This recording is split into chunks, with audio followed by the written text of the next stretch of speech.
Teori perdagangan internasional atau teori modern. Teori ini menyatakan bahwa suatu negara akan melakukan perdagangan dengan negara lain disebabkan negara tersebut memiliki keunggulan kooperatif, yaitu keunggulan dalam teknologi dan keunggulan dalam produksi. Basis dari keunggulan kooperatif adalah 1. Faktor endowment, yaitu kepemilikan faktor-faktor produksi di dalam suatu negara. Faktor intensity, yaitu teknologi yang digunakan dalam proses produksi, apakah labor intensity atau capital intensity. Pemerintah tidak mencampuri urusan ekonomi. Jadi meskipun ada perdagangan barang dan jasa, tidak ada perpindahan sumber daya. Contoh labornya. Pengetahuan teknologi antara dua negara diasumsikan sama. Barang dan jasa diproduksi dengan menggunakan teknologi untuk memenuhi konstan atau return to scale. Jadi, jika produser sebuah komoditi memiliki jumlah sumber daya yang meningkat 2 kali lipat, maka jumlah produksinya juga naik 2 kali lipat.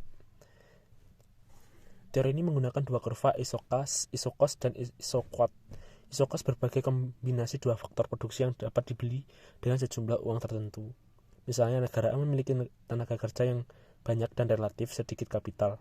Maka untuk sejumlah pengeluaran uang tertentu akan memperoleh tenaga kerja lebih banyak dari kapital. Example, uang 10 juta dapat untuk membeli 20 unit tenaga kerja atau 5 menit mesin. Jadi 20 unit tenaga kerja sama dengan 5 unit mesin, atau 4 tenaga kerja sama dengan 1 unit mesin. Misalnya negara B lebih banyak memiliki kapital atau mesin dan relatif sedikit tenaga kerja, maka di negara B pengeluaran 10 juta akan memperoleh tenaga kerja 10 unit atau 20 menit mesin. Jadi harga di negara A akan lebih murah apabila memproduksi barang yang relatif menggunakan banyak tenaga kerja dan sedikit kapital, sehingga tersebut labor intensif.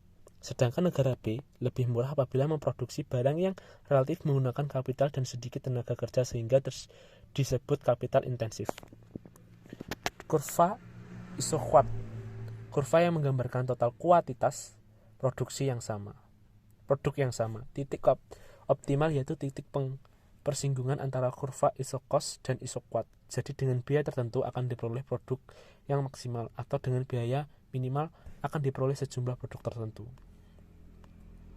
Kelemahan dari teori ini, jika jumlah atau porsi faktor produksi yang dimiliki masing-masing negara relatif sama, maka harga barang yang sejenis akan sama pula, sehingga perdagangan internasional tidak akan terjadi.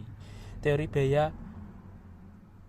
oportunitas menjelaskan hukum keunggulan kooperatif berdasarkan teori biaya oportunitas. Biaya sebuah komoditi adalah sebuah komoditi kedua yang harus dikorbankan agar dapat diperoleh sumber daya yang cukup untuk memproduksi tambahan 1 unit komoditi pertama.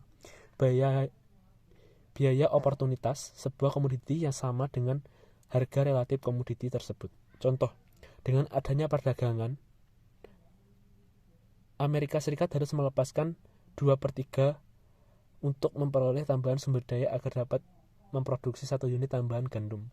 Maka biaya oportunitas gandum 2/3 di Amerika Serikat. Sehingga di Inggris 1 gram sama dengan 2, maka biaya oportunitas gandum lebih rendah di Amerika Serikat daripada di Inggris. Amerika Serikat memiliki keunggulan kooperatif gandum dibanding Inggris. Teori pemerintahan dan penawaran. Perdagangan luar negeri akan terjadi apabila terdapat perbedaan permintaan dan penawaran.